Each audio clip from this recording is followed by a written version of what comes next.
Alright, what's up y'all, LakerFan here. As you can see by today's video, we're ranking every badge in NBA 2K25 in tiers. So, we typically do this over the past years in subcategories. We'll rank them in finishing, playmaking, shooting, and defense, and kind of split them up. But in this year's game, as a lot of y'all probably already know, they've condensed a lot of the badge amounts, especially per category. Like for instance with shooting, there's only 6 total shooting badges in the entire game. So what I want to do instead is put all of the badges all together into one tier list video and have all 37 badges just in one vid. So that's what we're going to do. I'm going to get straight into this and I hope y'all enjoy. If you do, feel free to drop a like, sub if you're new, turn on noties, all the good stuff. And like always, try this one to 2,000 likes. So to start off with, I just want to say the asterisk on Versatile Visionary is that I don't know where to rank this yet, so we kind of have it off to the side in case anybody was wondering where it's at in the tier list. I wanted to start this video off with saying that's why you're not going to see it, because I don't know where to put it personally, because I don't know if it speeds up the lobs, I don't know if it makes it more makeable, I don't know if it makes them like more accurate, whatever the case may be. I just haven't got enough like reps of understanding what the different levels of that badge are even capable of doing. So anyway, besides that, everything else should be pretty explainable. That's just the one badge that I really did not have a firm grasp on, and I just wanted to not lead you astray with anything like that. Obviously, it's been a little under a month of the game being out, and some things we still don't know, to be fair. So anyway, getting into the video, I hope y'all enjoy. So to start us off in the D tier, we have Float Game and Layup Mixmaster. Float Game, I mean, let's just be real, fellas. Have you seen anybody do a floater in this year's game? Or have you yourself done a floater in this year's game? Compared to last year where layups were so much more makeable, and I don't mean to say that as in layups are bad. By no means. It's just floaters, I should specify, are very hard to make in this year's game and very unreliable. Whereas last year, obviously, they're probably a little bit too easy, but it's tough because you're playing a very thin line between if floaters aren't easy to do, they're not going to be used ever. But if they're too good, then they will be used consistently. It's just a sort of very hit or miss like aspect of the game where a lot of people gravitate to it if it's very usable. But in this year's game where they're kind of hit or miss, more like what they kind of are in real life, which is more of an extended jump shot, aka into a layup. It's not something that's so makeable like a layup from 2 feet away would be. But in last year's game, kind of was like that. So that's why, you know, that you saw a realistic nerf to float game and floaters in general, but it's just tough to say because obviously in this year's game, I'm sure plenty of you have seen or are already feeling it, that it's not worth taking floaters personally. And then Layup Mixmaster is more for acrobatic layups, stuff like that, fancy stuff like that, like scoops, etc., or, you know, the acrobat layups themselves. Not super useful, no big utility to it. If you happen to be someone who loves to spam layups, I guess it could make its way into the C tier, but me personally, I don't think there's a lot of merit to Layup Mixmaster. That's just my personal take on it. Again, a lot of people will disagree, but it's all good. Everybody is entitled to their own opinion. So, into the C tier, we don't have a lot of other badges added to this. Now, you're going to see there's a bulk of them in the B and the A tier. I wanted to be fair to a lot of badges. I don't want to early judge them, you know, in the wrong way or anything like that. And granted, again, I know a lot of people have been asking this video, but fellas, it's like 24 days of the game being out. I don't want to, you know, mislabel any badges way too hard. So a lot of them are going to get friendly B's and friendly A's and stuff like that, you know? Just being fair, to be completely honest. But anyway, C tier, we have Hook Specialist. I'm going to be real. I don't think hook shots are very good this year. I think low interior paint mashing is extremely good, and post fades are also very good. But hooks don't seem to be worth it, in my humble opinion. And I'd like to think, you know, you guys have played the game plenty enough by this point, and you've probably experienced some post scores on the twos, and those drop steps into the paint mash can be extremely tough to deal with. And I'm sure a lot of y'all would very much prefer them to be taking hook shots rather than to just be spamming drop steps into standing dunks and close shots and uncontestable, unbeatable stuff like that. Interior post scoring is extremely good, but outside stuff like post hooks I don't think is extremely worth. So still better than things like Float Game and Layup Mixmaster for sure, but wanted to put Hook Specialist in C. Let's just cut to the chase of Lightning Launch. This is a badge that I'm sure a lot of people are a big fan of, and they like to think that it's going to enhance their game as far as the movement of their player and stuff like that, but I am a big believer in the fact that the speed with ball and the dribble styles are what's making a huge difference in terms of the movement rather than Lightning Launch. If you've made a new build, for those of you out there who have played on a point guard and then you rebirth it, right, or from day one with your build, as long as you have the right dribble style like Garland and stuff like that on, right, you probably aren't experiencing much of a difference in terms of your speed, right? You're like, oh my god, my dude's moving with bronze or silver Lightning Launch. I can't wait until I get Hall of Fame or Legend. And then you get them, and they really don't move that much different. So I'm putting Lightning Launch in C because it would be a very, very important badge if it really were good. But to me, it doesn't seem like it makes much of a difference in terms of the movement speed of your player. It seems to me like it's way more about the dribble style and just in general speed with ball. So that's my personal take on it. Again, I'm going to preface that with a lot of these badges because, again, I could be wrong on a lot of them. It's only less than a month of playing the game, but this is my initial impression, my early impression. Mini Marksman, again, doesn't seem to make a huge difference, but it's hard to tell in a lot of cases because a lot of times shot contests are leading to opens. Now, if you guys have seen, and we'll talk about this with Deadeye, my video showcasing things like the hands up versus no hands up contest that you get with them. It's a long story. You'd have to watch the video for yourself because obviously we don't want to yap about it too much considering we got like 30 more badges to talk about in this video alone. But to me, it seems like shot contests are a little bit hard to judge in terms of whether the mini marksman is activating like a ton or not. I already know how it activates, but I'm more so talking about how important is it. Like with mini marksman, it seems that people have to be 3 inches taller than you for it to activate, and then anything past that, I'm sure 2K Labs will make videos of. Shout out to 2K Labs, we'll probably plug the promo right here. Also, in case you guys didn't know, I'm pairing with NBA 2K Labs again this year. So you can use my code Laker at checkout for 20% off of any subscription link that you decide to go for. Obviously, what you're going to find on here is going to be really useful information that we're showing all across the whole screen right now, but mainly to be talked about is obviously the jump shot data. So the guys are cool enough to let me show you the information from the 2K24 premium jumper data. If you want to access the 25 year, you'd obviously have to subscribe to their premium and, using my code as well if you would like. But as you can see, like we have them sorted by speed right here. You can sort by every one of these different individual categories right here between the fastest millisecond jump shots. You can sort that by your individual height between the guards, wings, and bigs. You can sort by speed, green window, the early, middle, and late end of the green window as well, and then the total accumulation of all of that. And I mean, that's how I came to the conclusion that Terrence Mann was a really good base last year, combining all that information. Crazy stuff. So again, to be able to find something like this in 25, you would be able to just sign up for the premium. So what you're going to do when you're ready to sign up, you would just come over here and click register with whatever length of subscription you'd like to go for. After you hit register, it'll ask you to put in a promo code. You just put in Laker when you hit apply coupon right here, and boom, you're looking good. With code Laker, you're going to get 20% off your subscription. If you guys would like to help me out, I get a percentage based off your initial purchase only. So a recurring bill, like if you get a 1 month subscription, I only get the 1 month that you sign up for initially, and then anything past that, I don't. So if you do plan to go for like a 3 or a 6 or even a year-long subscription, feel free to just, do that if you want to support me. But I understand not everybody wants to go for that, so it's all good if you don't. Anyway, appreciate you guys for watching. Let's get back to the video. But anyway, point being, I'm assuming 2K Labs is going to be doing more testing on, like, for instance, the importance of how many tiers of height there is. So, like, for instance, if you're a 5'9" with a 7'3" contesting you, if that's even more amplified than a 5'9" with, like, a 6'4" contesting you, like, how much more the height matters toward, like, thresholds of mini marksman and stuff like that. So I'm sure we'll learn more about that, but as of right now, it doesn't seem to be something that's super important to be thinking about. Like, for instance, the biggest kind of, like, I would say swing point between mini marksman is like 6'3s and 6'4s, right? Because 6'4s don't even get it at all. 6'3s can get it up to, I believe, Hall of Fame, maybe even Legend. I'm not exactly sure, but either way, point being, you don't really see a huge difference between the 6'3 and the 6'4 as far as, shot contest negation and stuff like that. So I don't know, not a huge believer in mini marksman. Now, you can see we have a couple more asterisks. It's going to be on things like Challenger and Limitless. So let's just start with the asterisk ones, and then we'll kind of make our way around this. I know it's very scattered in this B tier because there's so many of them, but I'm going to try and make this simple. We're just going to start with the asterisk ones and then go over from left, and then we'll just kind of, simplify. We'll probably go from like finishing to playmaking to defense and keep it as simple as that. But anyway, for Limitless, there's been a test done on this already from 2K Labs, and long story short, Limitless is not only going to help extend your range a little bit, and it doesn't seem to be the main driving force of it, but it also is just going to help you hit shots reliably from decent ranges. So like, let's say like, what activates Limitless. So let's say about like 4 or 5 feet off the 3-point line or something like that. That is going to be the level of your badge is going to help you hit those shots more consistently. So it's not exactly what you'd expect from like Legend Limitless, right? Where you're shooting from like 40 feet or something like that, like back in 2K17, where if you had Hall of Fame Limitless, it was just like extending your range like crazy. But to me, it seems like it's more of a mesh between that also and allowing you to hit at a more consistent rate. So then moving on to something like Challenger with the asterisk as well.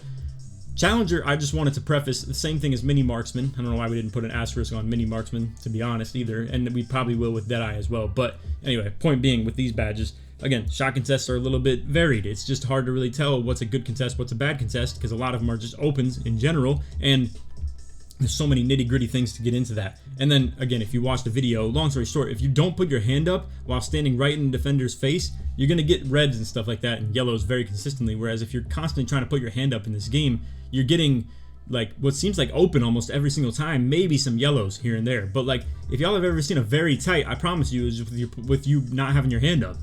I mean, it's kind of insane how perimeter contests work in this game, and they definitely need a big alteration, bro. It's in desperate need of an overhaul. But anyway, let's go ahead and just make this as simple to understand as possible as we convey through the whole rest of the list right here. Start with the finishing badges, Posterizer and Rise Up. So Poster, in my opinion, a little bit underpowered compared to what we would really expect out of it, to be honest. Like meter dunks, contact dunks, stuff like that, they're not extremely great.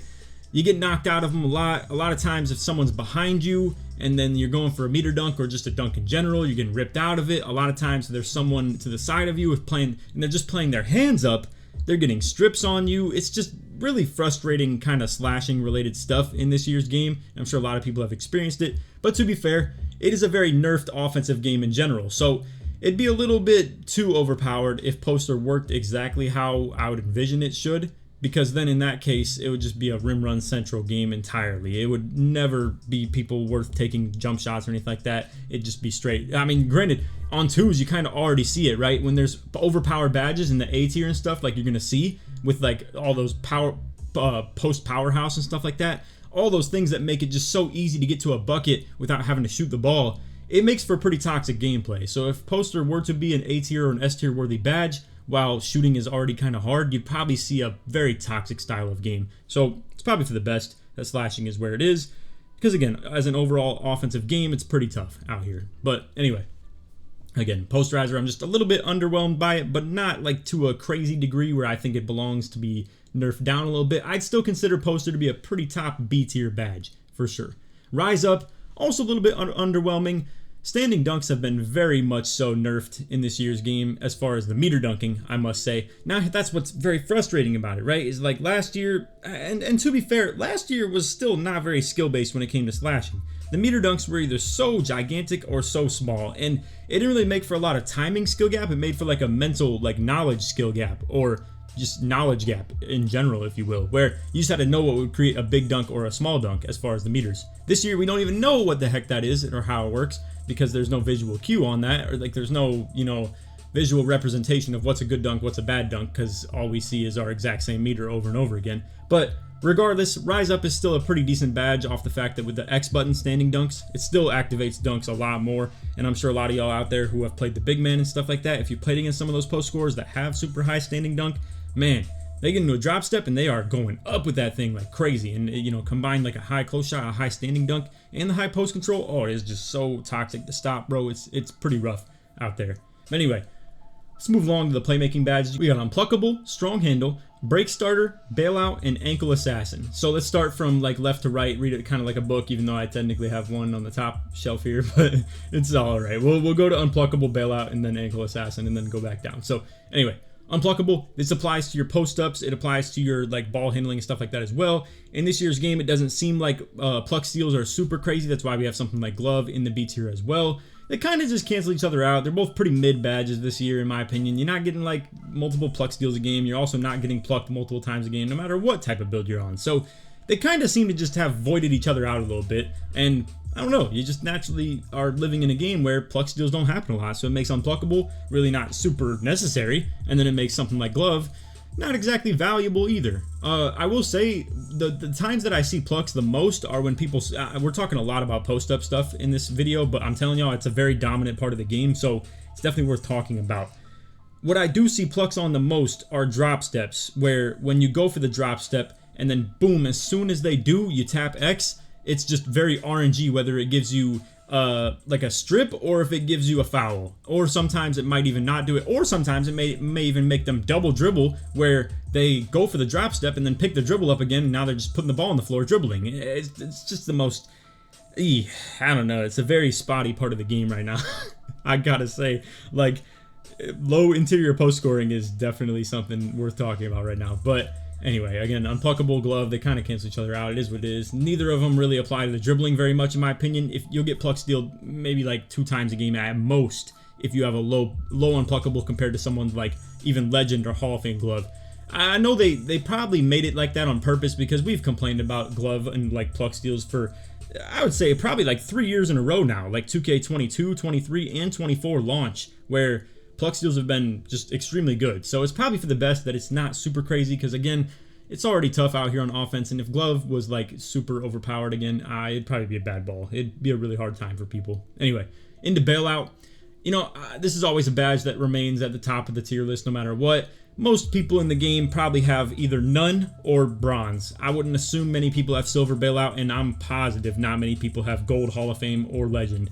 So on top of that, this is a badge that's very consistently in the tier 1. So it's like not something people use their +1 on very often either.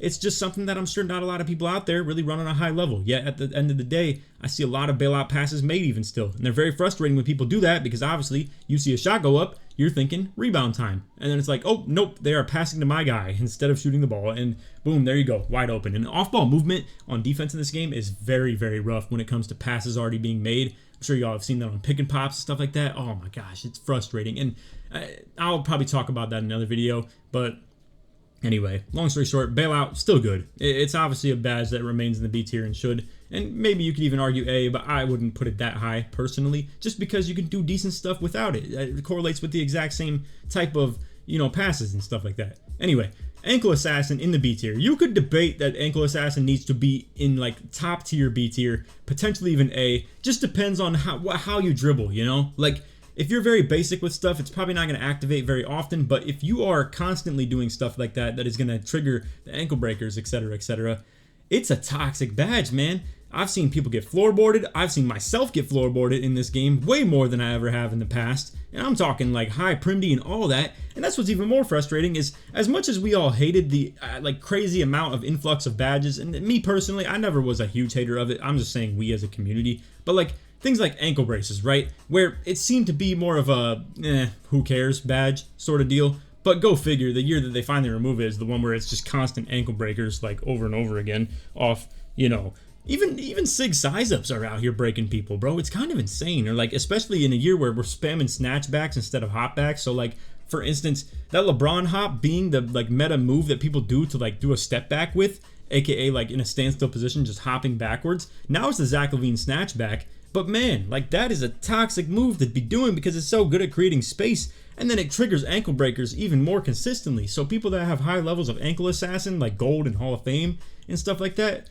it is definitely annoying to deal with. And on top of that too, for those of you out there that have two-way tenacity, every time you break someone's ankles on the defensive end, you are going to have your two-way tenacity lit up. Doesn't matter if you make the shot, if you take a shot for that matter, even at all. It's just once you break ankles on offense, the next possession on defense, you're going to have two-way lit up. It's actually a crazy thing for that matter. So Ankle Assassin, very good badge. You could definitely argue A if you wanted to. It's just, it's a little bit more, you know, again, up to the style of your dribbling.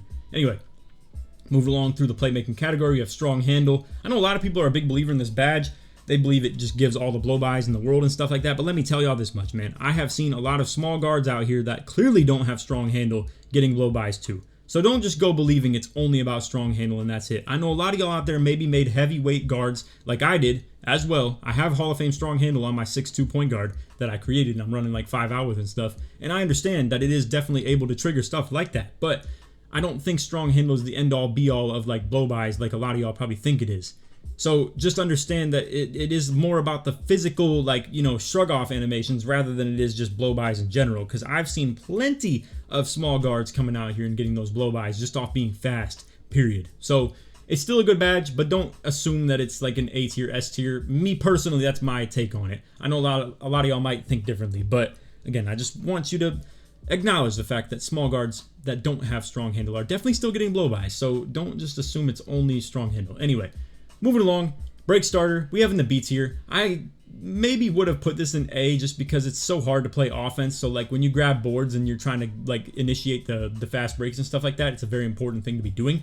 However, outlet passes are kind of weak in this game, in my personal opinion. I've definitely not seen bigs come out here with like 90 plus pass ac and stuff like that, but ones that have like Joey and Tonic that were coming out here just to try and throw outlets like that, even their passes were a little bit hit or miss. And I think, I don't know, it feels like the courts, yeah, are bigger, especially vertically. Like, it feels like a journey sometimes when you're throwing from baseline to baseline. But I mean, realistically, it just doesn't feel like they're giving super accurate passes, even if you have it super high or not. You could have a different opinion on this than myself, but I don't know. Outlet passes are definitely a little bit more like you're throwing them, your teammate got out on the break, you get a kind of ugly catch, and now you're just trying to turn a fast break into something decent off of it. And a lot of y'all probably have seen really bad outlet passes being thrown in this game. 75 pass hack and silver is not getting the job done in terms of giving you clean outlet passes on the break. Gold with like 85 and stuff like that is still not that great. And then Hall of Fame is obviously getting into the threshold that it's at least a little bit better. And pass hack itself is a little bit more important in terms of like the accuracy of the passes. But either way, break starter, B tier badge is still an important aspect of the game. But yeah, it's not something that's doesn't seem like it's enhancing a super crazy amount. Anyway, let's speed this up a little bit. Obviously, we got a whole, like, you know, half the tier list to go still. So with box out beast, I've come to the conclusion that box outs are pretty easy to land in this game. I've had gold box or lower in the majority of the time that I've spent on here, and I really don't get wormed very often at all by anybody for that matter.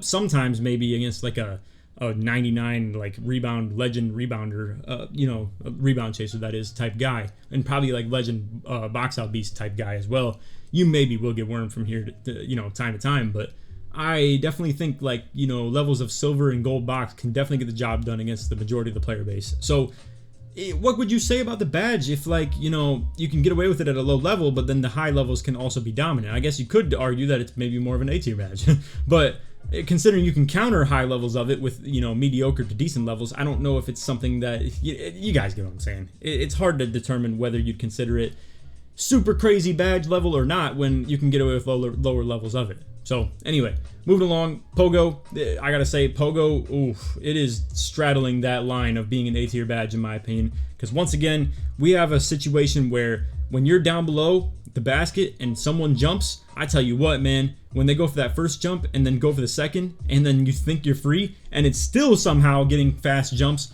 I don't know, man. People with high levels of Pogo just seem to be the most frustrating people to score on in the paint, whether that's as like a mediocre interior score or even an elite one for that matter. Like when people can just spam jumps and get away with it, it makes interior scoring pretty tough. I'm not gonna lie, man. So people that have Hall of Fame levels of Pogo or higher even for that matter, it is tough to score on down low for sure. Anyway, that's my quick little synopsis on that. I think we'll have a little bit more of an update on Pogo as I make like videos of badge details specifically in the future, but just wanted to talk about that for a quick second because I definitely am a big believer in it being a great badge.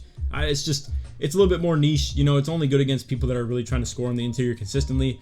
I don't think it saves you from like those situations where someone goes for a drive, you try and fly at them and then like, you know, they wait out your jump and then just have an easy close shot. I'm talking more like vertical contest right below the basket sort of defensive situations for sure. So anyway, we already talked about glove, it being kind of canceled out by unpluckable being canceled out by glove.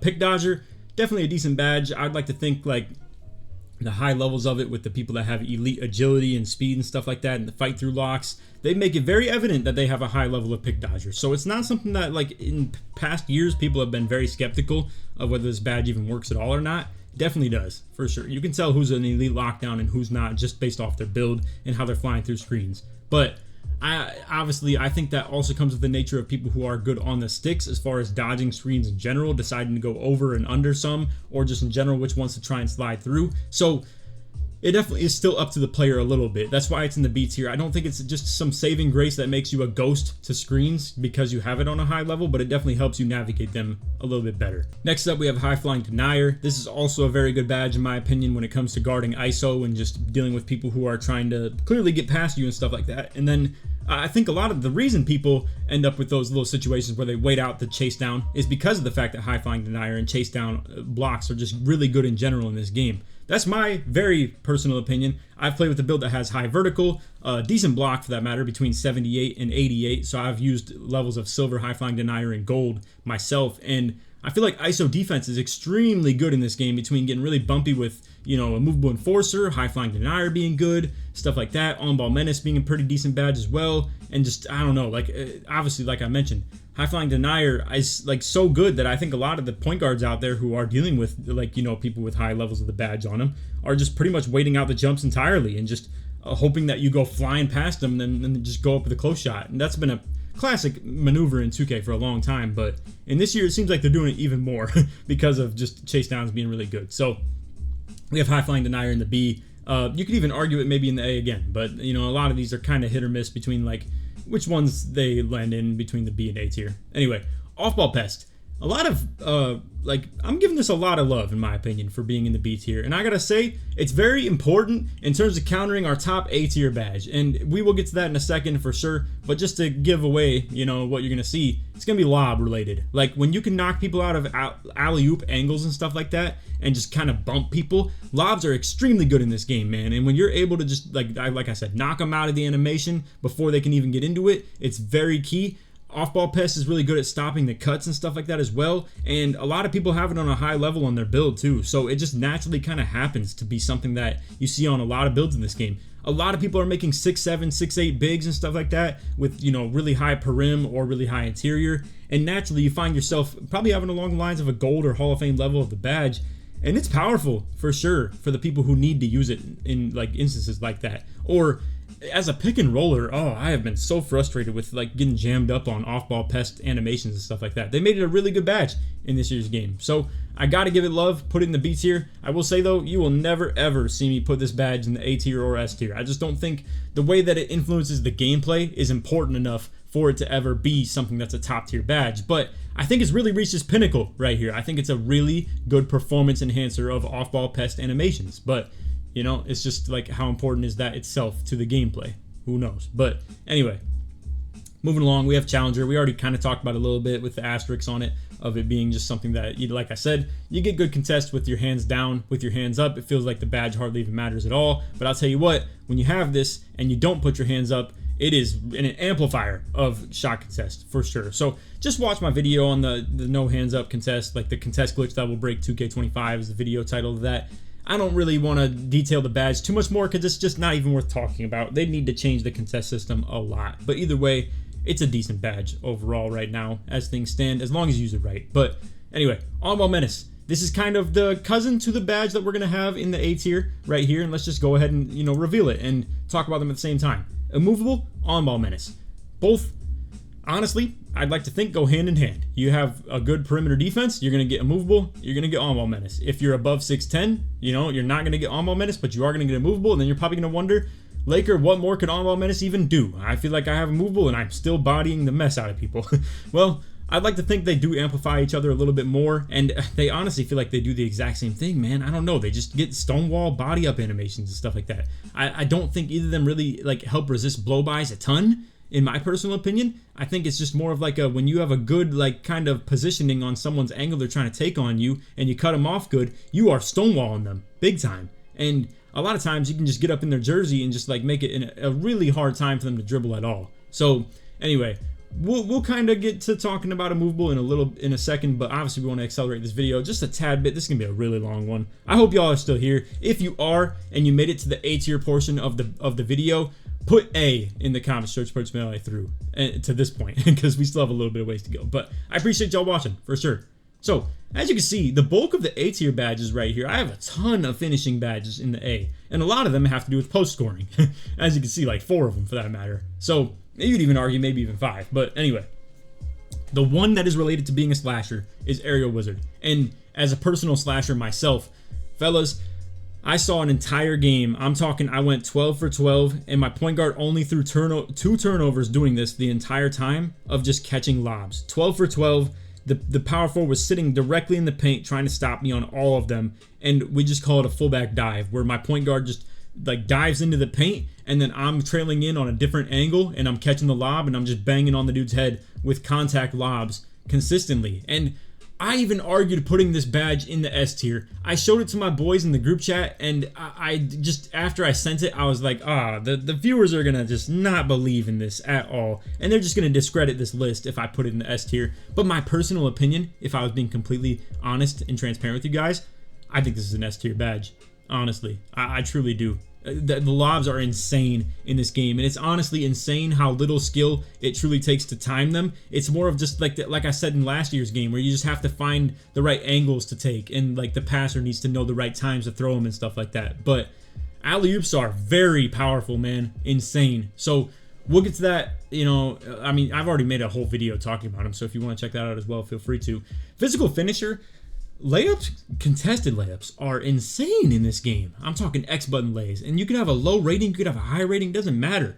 Honestly, it probably does matter, but I'm talking like you can still hit him with a low rating, and it probably is even more amplified with a high rating. But physical finisher is big time to credit to that. I mean, man, it is a big time. But to be fair, it's like I just said though, people with only bronze physical finisher probably even feel like they're hitting contested lays, or even none. So I could be misguided in my, you know, praising of this badge, but at a high level, it definitely feels like it's hard to stop. If you've ever played someone that has like 90 plus layup on their build, like, man, I played a 6'9" dude that had 90 plus layup on his stuff.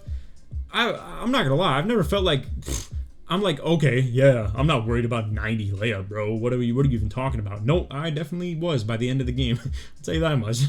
So it's a very powerful badge for sure. We have other things that are all post related. So let's talk about them all at the same time, just as a kind of synopsis of post scoring in general. So we have Paint Prodigy, which is below the basket scoring. Post Up Poet, which is like more for breaking ankles, if you will. Like if y'all have played the post scores that spam the post spins because you're bodied up on them. I mean, I'm gonna take you through the process of a post score every single possession. They are high post, trying to just get you to get bodied up on them as they're doing the ball hand post spin. Like they're going to their open shoulder, not the back shoulder. They're going to the open one every single time. Boom, boom, boom. Begging to get that. They're pivoting their hand, trying it to the other side. And then if you ever get caught on that, they just have an easy wide open dunk. If you don't body them up, they're going to kind of nudge their way down with the powerhouse and just like, you know, in general, getting the post spins into the open area and stuff like that. And it's going to be cake for them to just be able to like, you know, nudge their way down. And then you have things like the powerhouse, post up poet and stuff like that. Also I have 2 post up poets, so we should probably get away with that. But anyway, point being, post up poet for the post spins, powerhouse for the drop steps, and yes, powerhouse is actually related to the drop steps. If you read the description of it, it's actually insane. I thought it was gonna be something that was dealing with post up poet, but anyway. Besides that, we obviously, like I said, have Paint Prodigy, where it's the ability to even hit the contested lays in the paint in general, and also the quickness of them, like fast twitch. So all of those concluded make for a really toxic environment for stopping post scores. It's really, really tough. However, what I will say is, I have been playing the game with multiple different levels of post lockdown between bronze and gold. Those are the 2 that I've really played on. I've even tried +1ing it to Hall of Fame to see how I feel about it, and I will say, you don't play post scores all the time, so it becomes a wasted +1 badge and just in general investment sometimes at that level of interior defense when you don't play against post scores. But man, do you feel like you are the man when you come out here with like 88 interior defense and gold post move lockdown? Oh, it feels so rewarding to like come out here and actually be able to stop this stuff. So it is balanced in all, you know, truthfulness about the game. Like when people come out here with 95 post control and you have 88 interior defense, you can counter it very well. And that goes for slashing as well. Like you can really stop slashing with high levels of interior D. But again, this video is not necessarily to talk about the balance of the game and just, you know, rating versus rating. It's more just talking about the badges. So post move lockdown, very good for stopping the post spin, you know, ankle breakers and stuff like that, or the drop steps in general. Super good badge. I would really recommend this to anybody out there that's playing 2s and 1s and stuff like that. Handles for days, good badge, you know, not much to say about it other than it conserves your stamina, and it's simple as that, you know. I mean, obviously that's always important to point guards, and the higher the level you go, the less stamina you burn. It's about as simple as that, you know, no real requirement to really describe that much more. Immovable Enforcer, we already talked about a little bit. I mean, man, Stonewall animations. It's probably one of the best defensive badges in the game in this year, in my opinion, besides the one that is not showing right now, which you can do the math on that if you know how this game plays at all. But Immovable Enforcer, like I said, very good. We don't really even need to talk about it too much more. It's just great for Stonewall animations, good on-ball defensive badge, and that's my take on it, you know, simple. Paint Patroller, really good badge as well. Obviously, this is going to be about shot blocking and just in general, like maybe buffing your into your defensive ability a little bit. You know, good badge. Once again, it's going to help you with the paint defense between stopping post scores and stopping slashers. And in this game, where it's tough to shoot already, a high level of Paint Patroller makes you feel like a great defender as long as you have the stick to deal with it on the perimeter end. So, a lot of times, I'd like to think if you play on a 6'9" build and you have decent levels of perimeter D, like 85 or something like that, and then you have 88 interior D with like, let's say, 84 block and silver Paint Patroller, you, if you have the right stick on this game, should be able to stop everybody. I'm talking like everybody. You could play lanes, you could play on-ball D, you can play, you know, the shot blocks, you can stop post scores, everything to do with it. And Paint Patroller comes naturally with that. So, you know, that's just my take on it. I like to think that it's still a very important badge in terms of stopping slashing and stuff like that as well. But yeah, also very important for stopping post scores. So everything to do with Interior D, Paint Patroller is still a very good badge.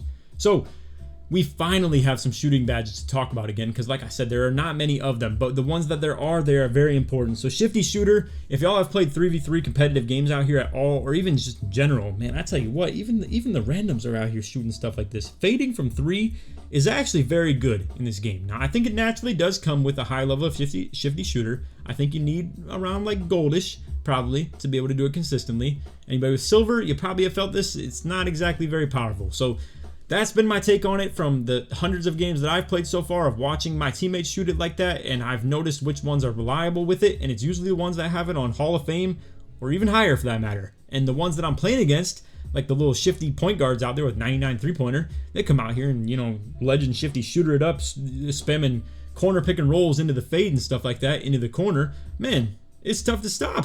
It for sure is, unless you have like switchable lockdowns that can both guard the guard and both guard the center on the rebound. Because a lot of them just come off a screen, get a big man on them, and chuck it in their face, and then boom, their lockdown is stuck on the other now on the one that's shooting the ball's team big, and he's just down there grabbing the rebound on the lockdown. And then it's just a never-ending cycle of just shot chucking. So it's a very good badge, and people spam it in the threes for a reason, for sure. And Deadeye also very good in terms of negating contests. Obviously, you know, the contest system is already pretty bad, but you add on the badge itself, it's just going to be a really tough time for anybody to deal with you, especially if you compound that with fading, like I just said. So overall, Deadeye, still a very good badge. You can't ever discount something like this and just talk about it's like some inflation or something like that. You can't just act like Deadeye is not important because it's hard to contest shots in general. I mean, this is still a very important badge to be had. Anyway, moving along, we have Dimer. I'd like to think in a game where people struggle to shoot, anything that can help your teammates shoot is just going to be important to have. To be fair, I don't know the like statistical testing on this because my teammates don't shoot the exact to a 1 millisecond timing on their shot every single time. So just because I'm running a higher level of Dimer doesn't mean that I know for a fact they're timing their shots the exact same way. You know, like I could run no Dimer, and for that night they might have just timed their shots better. You know, versus if I ran it on Legend or Hall of Fame, that night they might have just timed their shots worse as an overall collective. So it's obviously hard to understand from a player's perspective unless you're 2K Labs or Toots using like, you know, modded controllers or something like that. But from my POV, I feel like my teammates have shot at least somewhat considerably better when I'm running high levels of Dimer, but sometimes they don't. Either way, I'd like to think in a year where it's hard to shoot, anything you can do to help your teammates shoot better is important. Simple as that. So if you can get the levels of Dimer that are like gold, or you know, you want to use your max +1 on it because you're a small guard that can't do anything other than use like layup mixmaster, Dimer, and immovable enforcer on your tier 1, because that's yes, I've studied the game this much to know. You know, I knew it before it even came out, for that matter, that anything shorter than 6-7 seems to just be getting, you know, nothing worth putting on except for, like I said, Dimer and immovable enforcer as far as like badges in the tier 2. So anyway, moving on to our S tier, we have 3 badges, as you can see: Set Shot Specialist, Interceptor, and Rebound Chaser. By far the 3 most powerful badges in the game, in my opinion, in this year's game. You could maybe argue some of these top tier A tiers like Shifty Shooter and stuff like that, or maybe a Movable Enforcer, belong up here in this category, but I'm gonna be real, fellas. If you play against someone with a legend badge on any of these badges right here, it is obvious. It is so obvious. Or even Hall of Fame, or even gold for that matter, man. Like, the difference between silver rebound chaser and gold is pretty crazy. And you can tell when you're playing against a really good rebounder, just by their build in general. Like, if they have gold, legend, or Hall of Fame. And then same goes for interceptor. Anybody that has gold, Hall of Fame, or legend, it is really tough to throw the ball their way. You know? This game's passing lanes are insane. And again, you pair that with like people that have this on a high level, it is tough to move the ball around, fellas. Like, you got to be on a wide open pass in most cases if you're going against someone with a high level of this badge. Set Shot Specialist, same thing. Levels of gold, Hall of Fame, and legend, they seem very powerful. This badge can even be extremely important for the, like, you know, very mediocre shooters out there, like the max wingspan locks or the big poppers and stuff like that with the silver, or someone who wanted to go more along the lines of like 65 three-pointer and boom, there you go, it's like bronze. That's the type of stuff you're looking at with this badge. And I mean, it's a very powerful one. It's so many shots applied to. Like, if you even just stand still while shooting the ball off the dribble, it's activating Set Shot Specialist. The only thing Shifty activates is fades. That's quite literally it, even though it's still powerful in that regard. But Set Shot Specialist is activating on so many people's standstill shots and just so many jump shots in general throughout, like, you know, all of the statistical shots that have been taken in this year. I bet it's like 80 to 90% of people's shots, you know, and it's something that's activating every single time on it. So it's a very important badge to be had on a high level, and use max plus one and stuff like that on. I'd assume if you have these 3 badges right here, you probably max plus one of these in the majority of the player base's case. If you're a pure lock, it's maybe something like Interceptor. If you're a big man, it's usually something like Rebound Chaser. If you're a guard or a spot up, it's maybe even Set Shot Specialist. I mean, a lot of these badges are very well worth using your max plus ones on, and that usually means they're an important badge. So overall, that is our whole tier list. I can't believe I got through that with probably very minimal cuts. I mean, you know, a lot of y'all probably wonder how I be doing all this yapping and stuff. I mean, to be fair, if you're passionate about a topic and you really do believe in a lot of stuff you're talking about, it's not too hard to just ramble about it. So these are my true blue opinions, you know, and it's just my valid take on it. So anyway, if you disagree with it, feel free to leave it in the comments. Obviously, I'm up to a lot of speculation at this point in the game because it's very early, so I'm not set in stone about my ways too hard, but I'd like to think a lot of these are pretty valid points to be made in a lot of cases. But anyway, like I said, feel free to leave your feedback. If you disagree, feel free to leave in the comments. Besides that, if you made it to the very end of the video, put S in the comments, short sports mail through, or you could put tier, like TIER, in the comments, short sports mail through. Shout out to the tier list. This is gonna be our only one, obviously, for a long time. I might update this potentially, or we might even do the subcategories later in the year, because this is a handful for sure. I'm sure it's a lot of you guys' attention span handful for sure as well, where it might be hard for you to, you know, really lock in on the whole video. But I hope y'all enjoyed me, you know, chatting about this stuff. And again, if you did, feel free to drop a like, sub if you're new to some noties, all good stuff. And like always, try this one to 2,000 likes. Anyway, that's all for video. I hope y'all enjoyed. And on that, take it easy, man. Peace.